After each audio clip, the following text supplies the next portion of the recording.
નમસ્કાર દર્શક મિત્રો, એબીસી ન્યૂઝમાં આપનું હાર્દિક સ્વાગત છે। હું છું મેઘા અગ્રવાલ અને જોઈએ આજના સમાચાર વિગતવાર। ભાવનગર શહેરના ગડીચી રોડ ઉપર કચરાની ગાડીથી ગંદકીનો ત્રાસ, સ્થાનિકોમાં રોષ ફેલાયો। ભાવનગર શહેરના ગડેચી રોડ પર આવેલા રાધાકૃષ્ણ પાર્ટી પ્લોટ પાસેથી લઈને આગળના સર્કલ સુધી કચરો ઉપાડતી મહાનગરપાલિકાની ગાડીમાંથી રસ્તા પર કચરો વેરાતો હોવાની ફરિયાદો ઉઠી રહી છે।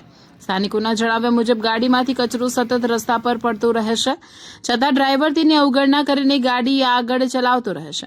રસ્તા પર વેરાયેલા કચરાને કારણે સમગ્ર વિસ્તાર દુર્ગંધથી ભરાઈ જાય છે, જેના કારણે રાહદારીઓ, વાહન ચાલકો તેમજ આસપાસના રહેવાસીઓને ભારે હાલાકીનો સામનો કરવો પડે છે।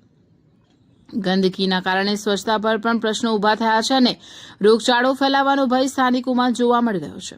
સ્થાનિક નાગરિકોએ મહાનગરપાલિકા તંત્રની કચરાની ગાડીઓ યોગ્ય રીતે ઢાંકીને ચલાવવા, રસ્તા પર વેરાયેલો કચરો તાત્કાલિક સાફ કરવા તેમજ બેદરકારી દાખવનાર જવાબદાર કર્મચારીઓ સામે કાર્યવાહી કરવાની માંગ કરી છે। નાગરિકોનું કહેવું છે કે શહેરને સ્વચ્છ રાખવા માટે માત્ર કચરો ઉપાડવો પૂરતો નથી, પરંતુ તે દરમિયાન રસ્તા પર ગંદકી ન ફેલાય તેની પણ ખાસ કાળજી રાખવી જરૂરી છે। હાલાકીનો સામનો કરવો પડે છે। ગંદકીના કારણે સ્વચ્છતા પર પણ પ્રશ્નો ઉભા થયા છે અને રોગચાળો ફેલાવાનો ભય સ્થાનિકોમાં જોવા મળી રહ્યો છે।